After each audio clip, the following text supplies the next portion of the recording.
It's green for go. They're racing. He says go. He says ta-da. And Tiger Tara roars away from them on the home turn. Here comes another big boil over. Equine athleticism at its best. The king is in the castle once more. This is in one race. The rest are almost in another postcode. She is a star with a capital S. It's going to be a triple treat. A miracle three-peat.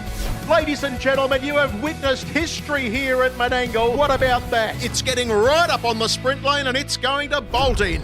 Hello and welcome to another Sunday session, another episode of the Sprint Lane podcast for Harness Racing New South Wales. My name is Greg Hayes, and as usual, it is great to have your company on this Christmas Eve. Can I take this opportunity to say Merry Christmas to each of you listening? I hope you have a great Christmas period with plenty of winners. If you're out on the roads, travel safely. No Menangle this week or next, but there is still plenty of harness racing across the state of New South Wales, so it gives me plenty to talk about as per usual. First up on the show this week, we're going to talk to Bailey McDonough, a young horseman who looks to have a big future in front of him. As regular listeners would know, I love to talk to first-time winners on the program, and while Bailey has driven plenty of winners in his short career, he did win his first race at Menangle on Tuesday as a trainer with Celestial Gossip, so his first Menangle winner. Celestial Gossip is a pretty special horse for Bailey. He also provided him with his first training win of his career earlier in the year when he won a race at Penrith. Bailey has a pretty busy Christmas coming up and is actually going to spend the festive season in Sweden. So I do thank him a lot for making himself available for this Christmas edition of the Sunday session. Also on the show this week is Robbie Morris. Maitland's Intercity Pace has always been a good race, and plenty of very smart horses have used this race as a springboard to bigger and better things. Well, the heats of the Intercity Pace were run at Maitland on Friday night, and Robbie Morris drove all three heat winners. So it's hard to go past Robbie. He's going to join me to have a chat about those three winners. Might also ask him about his Inter-Dominion experience a week ago. We spoke to him prior to the barrier draw, and there's been a lot of water flow under the bridge since then, so there's a great deal to chat with him about this week. Normally I run through the Menangle Express each show, where I look at every race on a Saturday night at Menangle. No Menangle. I thought I might go in depth on the three heats of the Intercity Pace and see if I can spot next week's winner. Mr. T is still trying to go past me in our tipping challenge, and he has sent through another couple of tips. I've watched the replay of my tips at Goulburn last week 100 times, and every time I want to be on Rock and Roll Gig at $8, and somehow every time it just finishes second. But well, there's always next week. So, a full show. Let's get into the Christmas spirit and catch up with trainer-driver Bailey McDonough.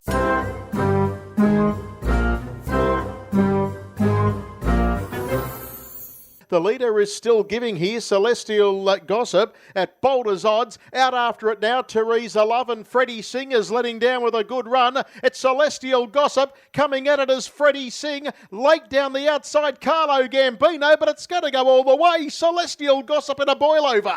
Celestial Gossip has won it. Second and third at the wire goes the way of Freddie Singh and the fast finishing Carlo Gambino. On this show, we like to catch up with people who win for the first time, whether they be trainers, drivers. Well, this young bloke won his first race as a trainer at Menangle on Tuesday. It was the last race at Menangle for the year, and Bailey McDonough is joining me to have a chat. Hello, Bailey. How are you? Good, guys. How are you? Really, really well. Mate, Celestial Gossip. He's going to be a pretty special horse that you remember forever. Yeah, for sure. He'll be always remembered as one of my first. He's really cemented his sort of place in my heart for a long time. So take us back. Obviously, we'll talk about Tuesday first up. Came as a shock to some of the punters, but if you'd been watching his last few starts, he'd been racing pretty well. So were you confident going into the race?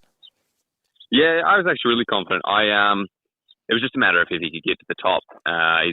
He's sort of a noted front runner, and his runs coming from behind had sort of not been a surprise, but they were very good. So I was confident if he got to the front, he was going to run a really good race. And sort of once we got there in those cheap sectionals early, he was allowed to just keep rolling, and he did the rest himself. What were you thinking at the top of the straight? Did you think that you were going to be able to have the kick you needed? In the back of my mind, I knew it was there. I was still a little bit doubtful, but he pulled through and gave me what I thought he had. It's always always a thought in the back of your head. You don't know if you've got this horse 100% right or not, but he proved that I did. Mate, his run the start before, when he ran fourth behind Teresa Love, his last 80, 90 metres that day proved that the horse was firing on all cylinders.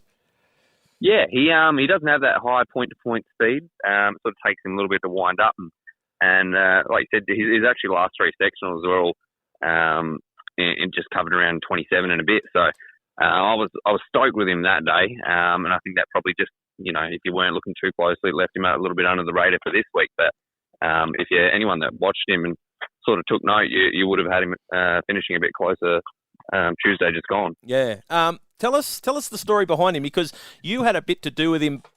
He's had a few homes in his career, but during his time with the Tubbs team. Yeah, sort of just before I started with Jess Tubbs and Greg, he was one of the first horses that I got to drive there. And then once I started working there, I developed a little bit of a relationship with him, and he was a little bit of a character and loved to go out on the track and be a little bit full of himself. But I tend to get along with him pretty well, and sort of cemented a nice relationship between us, and the wins sort of just kept coming between us. So obviously a little bit of luck, but I enjoyed driving him and the way I had to drive him. And it was a bit of a sad day when he had to leave for South Australia. The owners are from there, and it wasn't until probably 4 or 5 months ago that I saw he wasn't really probably racing to his true ability, and whether or not that's just the style of racing in South Australia didn't suit his rolling speed. But I contacted the owners and see if they were interested in sending him over, and he was there by the end of the week. It didn't take you long to get him into form either. First start up at Penrith, and he was too strong. Yeah, he was really good. It took about 3 months to sort of get him to where I really wanted him to. He didn't really have any issues or anything, just didn't have a lot of condition on him. But I was really happy with him going into Penrith, and he proved me right again. Just going back to that time when he was with Jess and Greg, 18 drives you had on him, and you won 6 races. So you did build up that rapport pretty quickly. No. I don't think there's been another horse quite like that for myself in terms of in results. But even outside the racing scene between him and I, we got a pretty special connection. So what's the plans with him now? I'm going to get him treated now. Sort of just with the Club Menangle racing for the next couple of weeks. Good time to sort of get him checked over and see what he needs. He's a bit of an old horse, so he's a bit jointy in that. But once we sort of press through that, he's won a few metropolitan races down in Victoria, but he obviously dropped those points back in South Australia, so he can essentially go into a metropolitan maiden and Menangle in a couple of weeks' time. So we'll be aiming him for that. And you've taken him to Penrith, obviously, where he's won, but is Menangle his go because of that long speed that he's got? Yeah, I think so. I was always keen to get him up here when Jess was training him, and that I just thought that he'd be great fun to drive up here, just that rolling, sustained speed, and it just never eventuated. So I think I was a little bit iffy if he could handle the speed up here, and I wasn't 100% sure. That's why I left him out to put him in a Penrith first up and see if I could get some money with him. But he was really good on Tuesday, and so if he continues that, he'll be more than capable of following this hot speed up here. But just sort of proved. The owners must be tickle pink with how he's going. Yeah, they're wrapped. I sort of give them high hopes when when Penrith start was sort of coming up, and I was just going to leave him out without a trial, and sort of I don't know how long it had been since he raced, but obviously that rule's come in now in New South Wales that you can't have gone too long without a trial. Mm. So I had to start him at trials, but I had him nominated for a race at Menangle, and then I didn't get a start because I needed a trial, and then I had a trial, and then the next race fell over for him, and it was a sort of a long process, but they were kind to me and stuck with me, and they showed a lot of patience. So I'm grateful for them. So when he won at Penrith, was that your first training win? Yeah, first training win, yeah. So tell us a little bit about the Bailey McDonough story, where you've come from and how long you've been in the game. So I originally started in Western Australia, and I drove there for about 7 years. I obviously went through the pony trots, and then I started driving from early as I could, which was 16. gone into 17 and that. And from there, I about 3 years ago now, I moved to Victoria to take up a job with Emma and Emma Stewart. And sort of, I met my dad for the first time as well. So that was a bit of an experience in itself, but that was, a really good learning curve. And then from there, I went around the place and sort of worked at David Aikens while in Victoria and alongside Jess Tubbs, as we mentioned earlier. And it wasn't until about 7 or 8 months ago that I sort of made the decision to make the move up to New South Wales. How are you enjoying it in Sydney? Oh, I love it. Yeah, it's great. The weather is the best part of it. I keep telling everybody, just from going to Victoria where it rains 300 days of the year. It's a huge climate change for me. But in terms of the racing and that, the lifestyle is a lot better, and yeah, I'm enjoying it so far. And what are your plans going forward? I'm not 100% sure. I sort of was just keen on getting my training license and just ticking a few over, but I think I've sort of caught into that bug a little bit more now, and I want to expand the team while driving as much as I can. But I think that's definitely the pathway I want to go down. And what are the plans for you over Christmas? We're actually going to Sweden tonight. So it'll be me and Sophia. That'll be a nice getaway for you. A bit cold, but it'll be a nice getaway. Yeah, it'll be very cold. Not like I said, not my scene, but no, it'll be very nice. I've never been outside the country, so it'll be a great experience. And in terms of, is it training? You said there you've been bitten by the bug a little bit, but has training sort of become more important to you in the last couple of months because of a horse like Celestial Gossip? Yeah, for sure.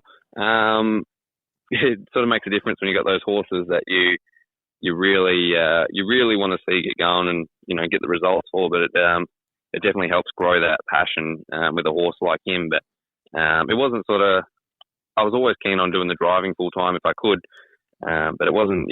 Probably 12 months ago that the interest sort of in training sort of sparked in me, but I kept it on the back burner until I moved up here, and I can have a feeling it's going to take over.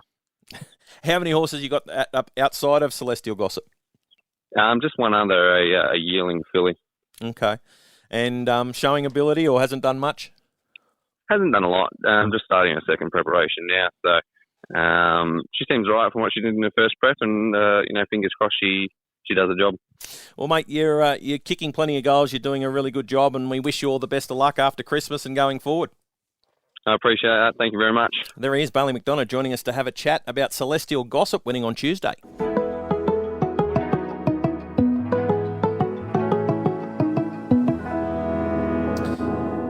Time for a look at the Menangle Express. Of course, tonight we've got no racing at Menangle, but we did have heats of the Intercity Pace at Maitland on Friday night. So I thought I might just run through the three heats and have a look at those three events. Heat 1 of the Intercity Pace saw Did She Do It start at $3.40 in a wide open event. After drawing barrier 1, she was able to kick through in the early stages, held pretty comfortably. Valiant Charger and My Furioso Toro locked wheels on the first turn, and it took a little bit of time before they were able to free themselves, and within a lap Valiant Charger had been withdrawn from the race. Did She Do It wasn't pressured at all with Lydia's Art outside it, Sonic Express behind it, and Stickman three back on the marker pegs. With 2 laps to go, Into Sky moved around to sit outside the leader, and a little bit more speed was injected into the race. 63.6 lead time, followed by 32.6 and 29.8 through to the half. COD made a move 3 wide inside the final lap, but the leader had everything made to order and was doing it really easily, and the horses on the pegs were sitting and hoping for a lot of luck. As they approached the final turn, all of the horses off the pegs had run their race. Did She Do It was still travelling. Sonic Express was sitting behind the leader, and Stickman was trying to force off the pegs. Up the straight, Did She Do It held on and won in second gear. Into Sky battled on bravely for second. Sonic Express never got clear in third spot.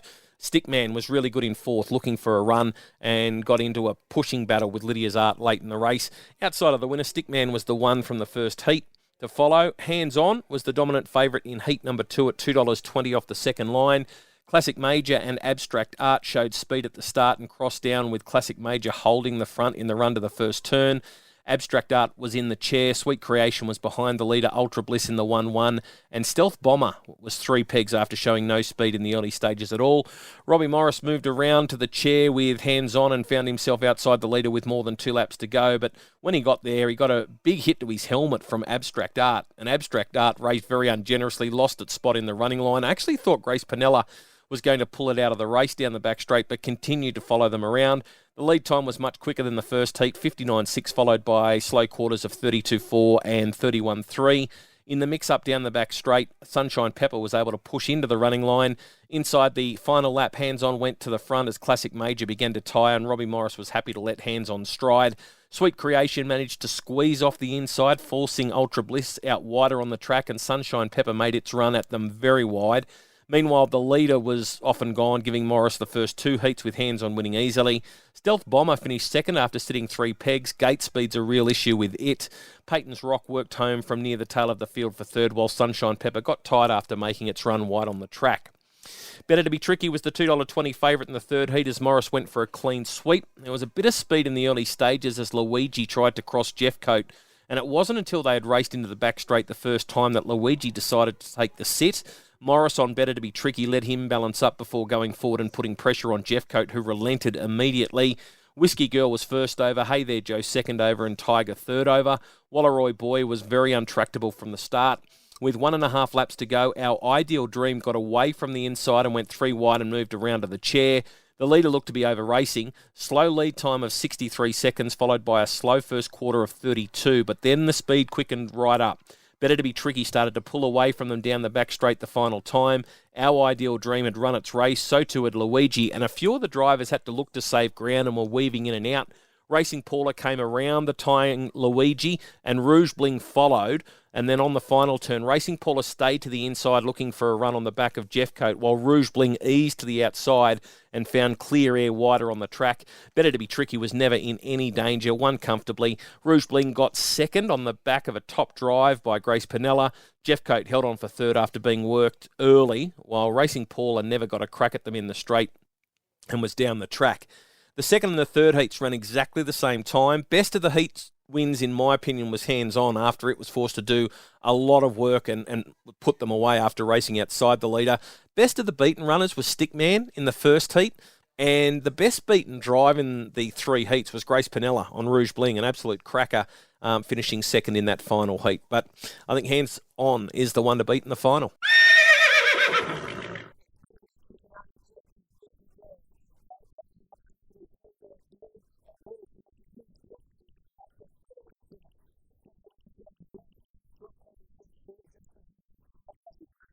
The Inner City Pace has been a good race for a number of years, and not too often you see trainers go out or drivers go out and dominate the heats. But on Friday night, Robbie Morris, 3 heats, 3 wins, and he's joining me to have a chat. Hello, Robbie, how are you? Good, mate. How are you? Really well. Good night for you at the office at Maitland on Friday night. Yeah, it was a really good night. It's always good carnival to get up there, and I was lucky enough to have three drives in 3 heats, and they all come home winners. So, yeah, it was a good night all around. All right, well, let's have a look at each of them. And we go to heat number 1. Well, what do we talk about here? Because we saw, did she do it to prove too good for them? Drew Barrier 1, and I guess that gate speed was a big plus in her victory. Yeah, obviously she's a really neat little mare. She's got good gate speed. She's got good manners. She drops a bit when she finds a spot. So, look, obviously with the Inner City Pace getting drawn on NR, I think they said today that she can draw 1 to 3. So she comes up with a handy barrier draw again and gets a good trip. I don't know if she could lead in the final with a bit more pressure on. She probably got it pretty easy that first 1,000 metres in the heat. But, look, she raced really well and she's come through the run great. So, yeah, it was good to see her get the win. What do you think of her as a race mare? She's done a good job for the team. She's won 11 races in her career, and her recent form's been really strong. Yeah, well, I think it was Lizzie sort of only gave her 7 or 8 runs. She was given to us by Eric Anderson, who's always been a good supporter of the stable, and she's been a little bit travelled around, but she seemed to have fell into our routine really good. And look, I think she could keep progressing through the grades. Obviously, her gate speed is a massive attribute, and she can put herself in the right spots, and she'll follow any speed. I think the further she gets up in grade, the more she'll enjoy the tempo of the races. So yeah, I think I don't know if she'll ever get the Saturday night grade, but she's got a few more wins left, that's for sure. What about heat number 2? That was Hands On. Now, he's been in Queensland during the Inter-Dominion series. He's been racing in the support races, and that trip away looks to have done him the world of good. Yeah, it really has. Obviously we enjoy doing that with our horses when the better ones go away. If we got a bit of an opinion of one, we'll take it with them just to get them in that routine and just to let them. Sometimes I think a trip away just brings them on, and he enjoyed his time in Queensland. He won and a couple of seconds, and yeah, he come back went to Maitland really good. He done a bit of work and just that park, but he was really strong. He did it quite easy, to be honest. Yeah, I was really happy with him. Gee, if you're a footballer, I reckon they would have called you off for an HIA because Abstract Art gave you a fair whack in the head with 2 laps to go. Yeah, it was getting a bit pulley and it got over the top of it, so I was sort of worried it was going to flatten his tyre there for a minute. It got over the top of me, but well, lucky enough, I copped most of it and my tyre stayed up, so that was good. So with Hands On, he looked to be travelling really strongly, and you just let him stride in that final lap. Yeah, look, I think he's a pretty nice horse. We've sort of got hopes sort of he's come the right time of year. We've sort of targeted the inner city pace, and then if we get through this okay, maybe even Tamworth for the Golden Guitar. He just rattles around them half-mile tracks so well, and probably getting up a grade now, so the draw's always going to hurt him. I think he's got to draw 9 or 10 in the inner city pace, but obviously he drew 10 in the heat on Friday night, and he was able to overcome it. I do think that was the hardest heat of the 3 as well, so he's come through the run really good, and yeah, I think he's a nice horse going forward. Ran through the line well, had a fair bit left in the tank?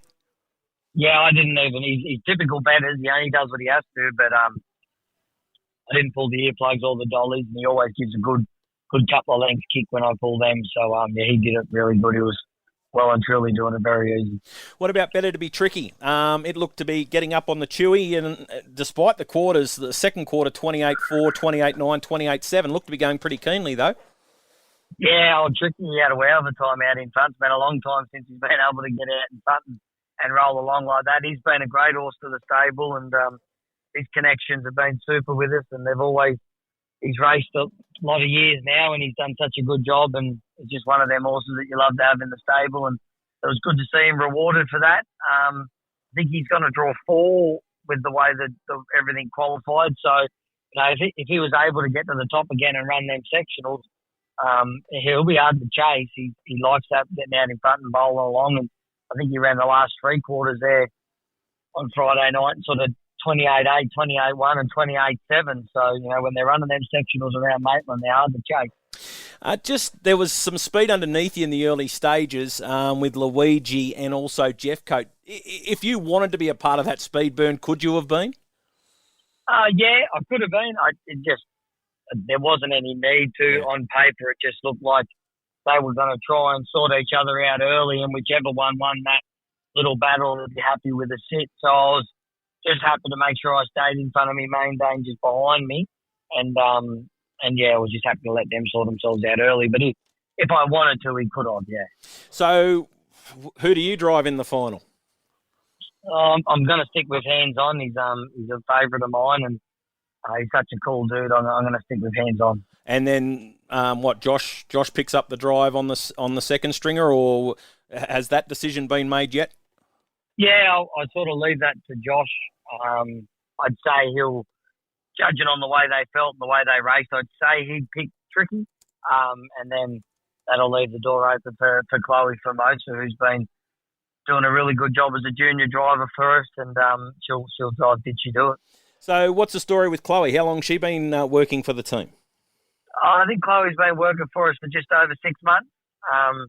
Obviously, I've always had a good relationship with her father, Michael Formosa, who's a super horseman in his own right. So Chloe come to us after a stint in the Gallops, and she wanted to have a real good crack at being a junior driver, and she's settled in really good. She listens, and she's always learning, and she takes all the advice of me and Josh in the world, and Kerry helps her a bit. So she's coming along really good. Mate, you're a very busy man over the Christmas period. You're off to Bathurst on Boxing Night for the Shirley Turnbull Memorial. Good to see the Inter-Dominion horses coming back, and you're going to back them up pretty quickly. Kanina Problema and Pete said so, both going around in the feature event on Boxing Night. Yeah, that's right. They both had such good Inter-Dominion campaigns, and they travelled home so well. The two old boys, they handled everything really good, and they're freshened up nice. The Shirley Turnbull, I think Pete said so, ran second in it last year.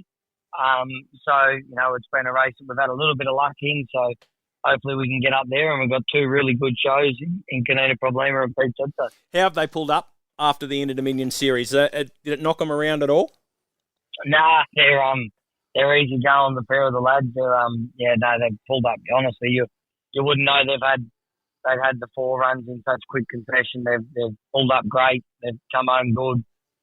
Obviously, it's always a benefit to have the treadmills and the swims and the walkers and things like that, but they've freshened up real nice, and they had a piece of work that day morning and felt super. So, all engines ready to go for Tuesday night. What did you make of Kanina Problema and Pete said so on watching the replays you drove one of them, but what did you make of the 2 runners in the Inter-Dominion final? Yeah, I thought both stuff. I think they ran 7th and 8th, the pair of them, but Pete said so. He looked like on paper early, he might have got a good trip on better equips, but when he got going early, it sort of took my live helmet away from me, which was always going to hurt, but he made good ground wide in just sectionals that you just don't see him run. And Kanina Problema actually got up the fence and ran into a little bit of a dead end with 100 to go, and I'm not saying he would have finished much closer. He might have ran 5th or 6th if he didn't run into that dead end, but he was super himself. I think they both raced, and I think Kanina Problema went 51.4 for the last mile, and Pete said so went just a shade slower than that. So the sectionals that they're running off the track and through the middle of them, both their runs were super. We couldn't have been any prouder of the team, and a lot of work goes into having them spot on the right day. It doesn't just start the week before or the week of the heats. It starts for months and months in advance. So it was just good to see both of them race so well throughout the carnival and put the Lucky Lodge name up in life.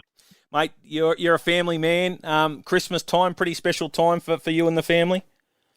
Yeah, it is. I'm lucky now. Archie's 8 and he gets the most of meetings with me now when he's on school holidays. So, it'll be good. Stella's too. She's up and about. She knows sort of what's going on now. So, looking forward to having Sunday, Monday off. I think, that'll be good, and spend a bit of time with the family and then straight back into it Tuesday. What about Archie? Is he the next Morris in the line of drivers, do you think? Yeah, I'd say so. He's pretty keen on it. He follows me around everywhere, and he got his eyes on everything and notices everything. So it's hopefully something that, in a couple of he's 8 now, so another 8 years' time, hopefully we see him with the junior drivers and doing his best and see how he goes. Were you always following your dad around? Was it always going to be your thing when you were a kid? Yeah, pretty much. I was never far away from Dad. Always wanted to do it. I don't even think there was ever a time where I wanted to do anything else. I was pretty fanatic with it all. So, he's a little bit the same. He knows all the horses and all the owners and what's got to go where. So, I think it's one of them things that if you're going to be successful at it, you've got to be heavily invested in it, and it's really got to control your life, which is some patches it's a little bit hard with that, but, it's one of them things that I think if you're going to be good at it, you've got to really love it. So, I loved it from a young age, and he's a bit the same. The harder you work, the better the results, mate. Congratulations with the performance at Maitland, and all the best of luck at Bathurst on Boxing Night. Appreciate it, mate. Thanks for having me. Winner, winner, chicken dinner. Winning. Hey, that's pretty good. Winner! That was legitness. To that I say, all right. Wow, winning. Bam! Just like that. That's all there is to it, Dustin. That's all there is to it. A winner! Just like that. And the winner is... Neither of us again. That time of the week where Mr. T and I go head and try and find a winner. Now, Mr. T had one scratching last week, so the updated scoreboard sees me leading at minus $20, while Mr. T is on minus $68. The way it works, we give 2 tips each week. We put $10 wager on both on the New South Wales tab, and we track the results. Now, Mr. T is out Bathurst way. He challenged me about 6 or 7 weeks ago, but is still a fair way behind. Maybe that might change this week. Here's 2 tips. Race 2, number 9 at Bathurst on Boxing Night. He's going with Mac Assassin. I actually tweeted about the win on this horse last week. Doug Hewitt, super drive on that occasion, refused to come wide on the track. He actually ducked back to the sprint lane. It was a really good drive. They need the claim this week, so Jake Bergini jumps in the cart.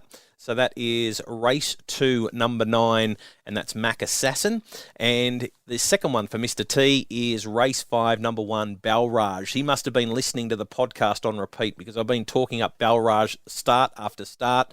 Interesting to see what he does off the gate in the Shirley Turnbull Memorial, because he has been driven so cold at his most recent starts. But that is the second of Mr. T's tips. That is race 5 at Bathurst, number 1, Balraj. My 2, I'm going Boxing Night, race 5, number 1, Hall Stitched Up. Now, that's at Dubbo. Raced in the Red Ochre and the Soldiers Saddle final at its past 2, and comes up with barrier 1 in a much weaker event. Does have gate speed, and there has been a driving change with Matt Rue taking over from Olivia Frisbee. I think it's going to take some beating off the pole. Race 5, number 1, Hall Stitched Up. And Penrith Thursday. Fields are out. Race 5, number 6, Teresa Love. Looks really well in despite the awkward draw. And with the informed Jack Brown in the sulky, I think she's going to take a world of beating. Since arriving in Australia, she's done all of her racing on the Menangle track. So the move to Penrith is somewhat of a concern. But if she handles it, I think she's going to be very hard to beat. So race 5, number 6, Teresa Love at Penrith on Thursday. In fantasy harness racing, Champo 71 still has a big lead in the overall points after 4 rounds. He's on 3,177 with Jack Morris second on 3,051 and Manning 1990 on 3,047. Last year's winner, Will Norman, he's 6th back on 3,026. I'm 88th overall, back on 2,692 points.